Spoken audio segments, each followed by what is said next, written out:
राम मंदिर निर्माण समिति के अध्यक्ष नृपेंद्र मिश्रा जी इस वक्त हमारे साथ मौजूद हैं बातचीत के लिए। सर, बहुत बहुत स्वागत है भारत समाचार पर आपका। सबसे पहला सवाल सर, आप कहीं भी जाते होंगे, हम लोग भी कहीं भी जाते हैं तो सवाल यही आता है कि कब रामलला के दर्शन आम लोग कर सकेंगे? रामलला का दर्शन प्रथम चरण में जो भूतल मंदिर का है वह पूर्ण हो जाए और भगवान गर्भगृह में प्राण प्रतिष्ठित हो जाएं, उसके बाद हो सकेगा। तत्काल बाद ही दर्शन की व्यवस्था होगी। वर्तमान में कार्यक्रम यह है कि प्राण प्रतिष्ठा का जो पूरा कार्यक्रम है, जो लगभग 7 से 10 दिन का होगा, जिसमें देश के जाने माने साधु संत सम्मिलित होंगे और एक तरीके से विधि संगत कार्यक्रम होगा। उसके अंतिम दिन में आशा की जा रही है, अभी पुष्टि नहीं हुई है, कि कदाचित प्रधानमंत्री जी कार्यक्रम में सम्मिलित होंगे। अनुमान यह है कि यह कार्यक्रम 20 जनवरी से 24 जनवरी के बीच किसी भी तिथि को हो सकता है। इसलिए उसके अनुसार यदि कार्यक्रम चलता है तो अगले दिन जब कभी भी प्राण प्रतिष्ठा हो जाएगी, यानी जिस दिन प्रधानमंत्री जी वहाँ आएंगे, उनका आगमन होगा, उसके अगले दिन से श्रद्धालुओं को दर्शन करने का अवसर मिलेगा। सर, आप भी लगातार अयोध्या पहुंच रहे हैं, किस तरह से वहां पर जो निर्माण कार्य है राम मंदिर में उसको लेकर किया जा रहा है तेजी के साथ, क्योंकि अक्टूबर का महीना हो गया है, जनवरी में प्राण प्रतिष्ठा होना है, तो किस तरह से अभी निर्माण कार्य वहां पर चल रहा है? देखिए, हम सबका पूरा प्रयास है, जो एजेंसी निर्माण में लगी हैं, जो श्रमिक हैं, जो इंजीनियर हैं, जो ट्रस्ट से संबंधित अधिकारीगण हैं, हम सभी लोग प्रयासरत हैं कि दिसंबर 2023 तक जो निर्माण का कार्यक्रम बनाया गया, जिसको हम प्रथम चरण कहते हैं, वह पूर्ण हो जाए। प्रथम चरण में जो आशा की जा सकती है वह यह है कि भूतल का जो 5 मंडप है और जो गर्भगृह है, उसका निर्माण पूरा हो जाए। निश्चित रूप से जिस मंडप से ऊपर शिखर को जाना है, उसका डोम तो नहीं पूरा हो पाएगा क्योंकि वो शिखर से जुड़ा हुआ है, लेकिन बाकी सभी मंडप पूरी तरीके से डोम के साथ पूर्ण हो जाएंगे। इसी के साथ जो मूर्तिकारों का कार्य है, क्योंकि भूतल में ही करीब 160 स्तंभ हैं, हर स्तंभ में लगभग 24 से 25 मूर्तियां हैं, उन पर कार्य चल रहा है। उड़ीसा के लोग, श्रमिक, स्किल्ड वर्कर इस कला में बहुत माहिर हैं। उन्हें बुलाया गया है कि वह मूर्तियों पर कार्य करें। अच्छा, मूर्तियों पर वह कार्य कर रहे हैं। लोअर प्लिंथ में जो भूतल का लोअर प्लिंथ है, जो लगभग 790 रनिंग फीट में है, उसमें भगवान की कथा है। विभिन्न चरण में भगवान किस प्रकार से गए, किस प्रकार से उनका वनगमन हुआ, किस प्रकार से वनगमन में उन्होंने सामाजिक समरसता का उदाहरण दिया, किस प्रकार से जब वो लौटकर अयोध्या आए तो जहाँ एक तरफ उत्सव के माहौल में, वातावरण में उन्हें राजकाज मिला, वहीं भगवान पूरी तरीके से भगवान स्वरूप मर्यादा पुरुषोत्तम बन चुके थे। तो उस कथा को भी लोअर प्लिंथ में कार्विंग के जरिए, पत्थर पर कार्विंग के जरिए और 3 डायमेंशनल चित्रों को मिला करके वहाँ पर कार्य किया जा रहा है। उसकी झलक तो श्रद्धालुओं को मिलेगी, लेकिन वह कार्य पूर्ण होने में लगभग 6 से 8 महीने और लगेगा, क्योंकि कुल मिलाकर के 100 से अधिक म्यूरल बनने हैं। तो सारे म्यूरल तो नहीं अभी बन पाएंगे, क्योंकि इस पर म्यूरल के कार्य को बांटा नहीं जा सकता। हम लोगों ने एक रूपता के लिए 2 मूर्तिकारों को चुना है, जो कि लोअर प्लिंथ में स्कल्पचर का कार्य स्टोन पर कर रहे हैं। वह भी पूर्ण हो जाएगा।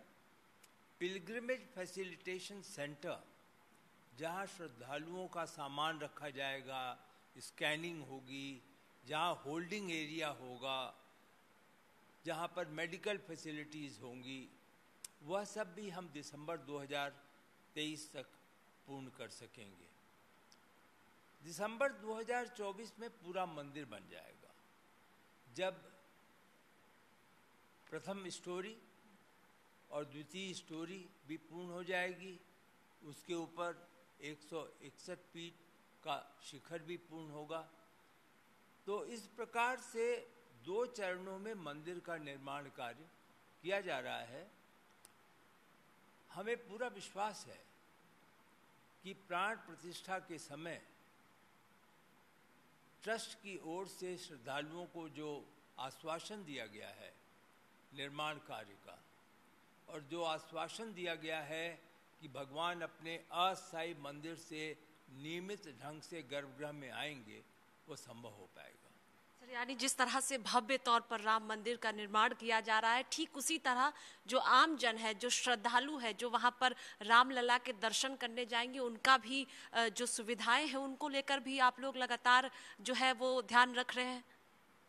ये ट्रस्ट की ओर से सर्वाधिक महत्व, एक तरीके से प्राथमिकता दी जा रही है कि जो लोग आएंगे दर्शन करने, क्योंकि यह एक अखिल भारतीय स्वरूप होगा, हर प्रदेश से लोग आएंगे, उनकी भाषाएं भिन्न होंगी, उनकी आवश्यकताएं भिन्न होंगी। इन सब चीज़ों पर ट्रस्ट जो है गंभीरता से और गहन अध्ययन कर रहा है। वह यह व्यवस्था कर रहे हैं कि भाषाओं के अनुसार ऐसे स्वयंसेवक हों जो उनको सुविधा से मंदिर का दर्शन करा सकें।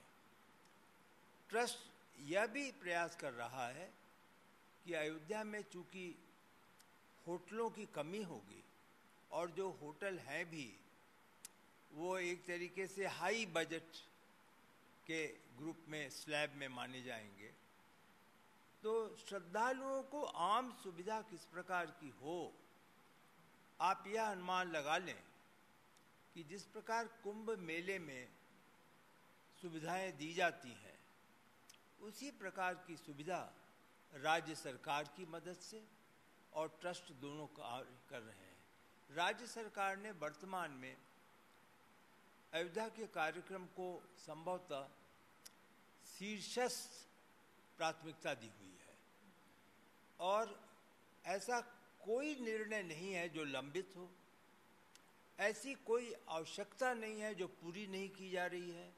राज्य सरकार ने अधिकारियों को भी वहाँ अधिकतम जो योग्य अधिकारी हैं उनको वहाँ पर जिम्मेदारियाँ सौंपी हैं। तो आप यह विश्वास रखें, और आपके माध्यम से श्रद्धालुओं को मैं बताना चाहूँगा कि यह हो सकता है कि उनको दर्शन में कम समय मिले, लेकिन दर्शन करने में कोई कठिनाई नहीं होगी। दर्शन में कम समय मिलने का कारण मुख्यतः यही है कि यदि हम 12-14 घंटे भी ट्रस्ट खोले मंदिर को, तो भगवान के दर्शन के लिए 1 लाख से अधिक श्रद्धालुओं को बड़ा कम समय मिल पाता है। आप समय को 24 घंटे को बांट ले तो बहुत कम समय मिलेगा।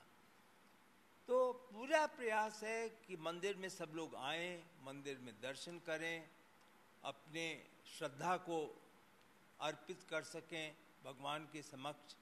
तो ये सभी चीज़ें विचाराधीन हैं। इस समय बहुत तीव्र गति से जो हमारे ट्रस्ट के जनरल सेक्रेटरी श्री चंपत राय जी हैं और जो सदस्यगण हैं, कोषाध्यक्ष स्वामी गोविंद देव गिरी जी हैं, ये लोग पूरा समय इस समय व्यवस्था में लगे हुए हैं कि किस प्रकार से प्राण प्रतिष्ठा का कार्यक्रम हो और उसके बाद किस प्रकार से श्रद्धालुओं की सुविधा का विस्तार हो और उनको आने में किसी प्रकार की कठिनाई नहीं हो। क्योंकि सर सबकी नज़र टिकी हुई है अयोध्या पर इस वक्त कि कब रामलला के दर्शन कर पाएंगे। प्रधानमंत्री की बात करें सर, तो प्रधानमंत्री खुद नज़र बनाए हुए हैं राम मंदिर को लेकर। कोई सुझाव आप लोगों को प्रधानमंत्री नरेंद्र मोदी ने दिया हो निर्माण कार्य को लेकर?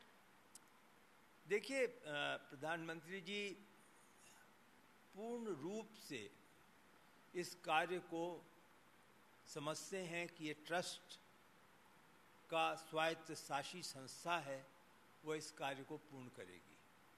लेकिन प्रधानमंत्री की हैसियत से श्रद्धालु जो करोड़ों की संख्या में हैं, जो देश में हैं विदेश में हैं, उनकी क्या अपेक्षाएं हैं, उनके किस प्रकार सपने पूरे हों, इसकी जिम्मेदारी तो देश के प्रधानमंत्री की होती ही है।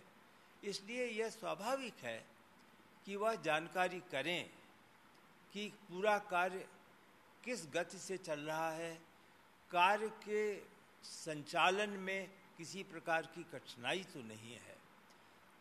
समय समय पर वह सुझाव देते रहते हैं, लेकिन उनके सुझावों में किसी प्रकार का आदेश नहीं होता। मैं उदाहरण के रूप में आपको 3 बातें बताना चाहूंगा। प्रधानमंत्री जी का यह निश्चित मत था कि अयोध्या का वातावरण समरसता का वातावरण होना चाहिए। अयोध्या में 500 वर्ष किसी न किसी प्रकार का आंदोलन, किसी न किसी प्रकार की एक तरीके से जिसको आप कहते हैं तनाव, वह तनावपूर्ण वातावरण था। आज जबकि उच्चतम न्यायालय ने वर्ष 2019 में निर्णय दे करके ऐसी स्थिति पैदा कर दी है जहां कोई विनर और लूजर नहीं है, जहां सभी विनर हैं, तो प्रधानमंत्री जी का यह मत प्रारंभ से था और लगातार दोहराते हैं कि देखिए, आंदोलन का काल समाप्त हो गया है, अब समरसता का काल प्रारंभ हो गया है, उसको सुनिश्चित किया जाना चाहिए। दूसरा, इसी श्रृंखला में उन्होंने कहा कि राम के वनगमन में भगवान राम ने और उसके प्रारंभ अपने बाल्यकाल में उन्होंने अनेक विशिष्ट जो ऋषि मुनि थे, जो त्याग पुरुष थे समाज के, उनसे वो मिले थे। उदाहरण के लिए महर्षि वशिष्ठ हैं, विश्वामित्र हैं, अहिल्या है, सबरी माँ है, निषाद हैं, और जिसने रामायण ही लिखी, पहली रामायण, महर्षि वाल्मीकि, तो उनका यह मत था कि इन लोगों का भी मंदिर जो है वो मंदिर के निकट बनना चाहिए, जिससे जो श्रद्धालु आए वह भगवान राम को तो अपना माने ही, लेकिन यदि अपने किसी अन्य आराध्य को भी पूजना चाहते हैं तो उसका अवसर मिले। तो इस प्रकार का मंदिर का कार्यक्रम है, 2024 तक बन जाएंगे 7 इस प्रकार के मंदिर बनेंगे, जो कि वहाँ पर मंदिर परिसर के अंदर ही होंगे। इस प्रकार मंदिर को तकनीकी एक आज की टेक्नोलॉजी से जोड़ा जाए, लेकिन घटना वही हो जो भगवान के कार्यकाल की थी। तो उन्होंने एक तरीके से आप कहें कि सुझाव दिया था कि यदि सेंट्रल बिल्डिंग रिसर्च इंस्टीट्यूट और पुणे में एस्ट्रोनॉमी की इंस्टीट्यूट मिल करके कोई ऐसा उपकरण बनाए जिससे कि सूर्य की किरणें रामनवमी के दिन 12 बजे भगवान के जन्म अवसर पर उनके माथे पर सूर्य की किरण पड़े, तो लोगों को एक श्रद्धा का उफान आएगा। अपने भगवान के प्रति आस्था में कोई कमी नहीं है, लेकिन एक कौतूहल होगा। तो उन्होंने कहा कि इसका भी प्रयास किया जाए, और ये खुशी की बात है कि हमारे वैज्ञानिकों ने उनके सुझाव को वास्तविकता में परिणत कर दिया है, और इस प्रकार के उपकरण लगाए जाएंगे कि रामनवमी के दिन भगवान के माथे पर सूर्य की किरण पड़ेगी। तो आपने जो प्रधानमंत्री जी के रुचि के बारे में सवाल पूछा, प्रधानमंत्री जी और 2 बार जा चुके हैं, संभवतः उनकी तीसरी यात्रा होगी, जबकि मंदिर का प्रथम चरण पूर्ण हो जाएगा। तो यह तो कहा जा सकता है कि जो जन विश्वास है, जो जनता की आम आशाएं हैं, उसके अनुकूल सरकार भी उतरे, इसका प्रयास उनका सदैव रहता है। सर, ये कहा जा सकता है कि जब श्रद्धालु पहुंचेंगे रामलला के दर्शन के लिए, तो जो जीवनी है वो भी देख सकेंगे मंदिर के अंदर। मैंने जैसा आपसे कहा कि लोअर प्लिंथ पे जो राम कथा है वो बनाई जाएगी, और उसमें हम जो म्यूरल हैं उसके माध्यम से भगवान की कथा का कुछ विवरण देंगे। लेकिन जो विस्तार से अयोध्या नगरी का कार्यक्रम है वह हम म्यूजियम बना रहे हैं। उस म्यूजियम में अयोध्या का ऐतिहासिक महत्व, भगवान राम की जीवनी, भगवान राम का संदेश, भगवान राम की आज इस देश में और विदेश में और पूरे विश्व में किस प्रकार से रेलेवेंस है, ये सब हम जो म्यूजियम बनाएंगे उसमें इस प्रकार की सारी चीज़ें होंगी।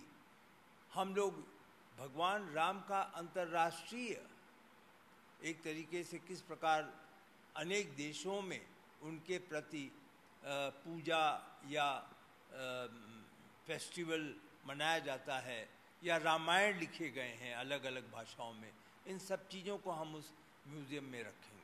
सर, दर्शक ये भी जानना चाह रहे हैं कि जो अभी रामलला के दर्शन हम लोग कर रहे हैं, जो आम श्रद्धालु हैं वो वहाँ पर कर रहे हैं, उन रामलला को भी विराजमान किया जाएगा जब भव्य राम मंदिर बनकर तैयार होगा?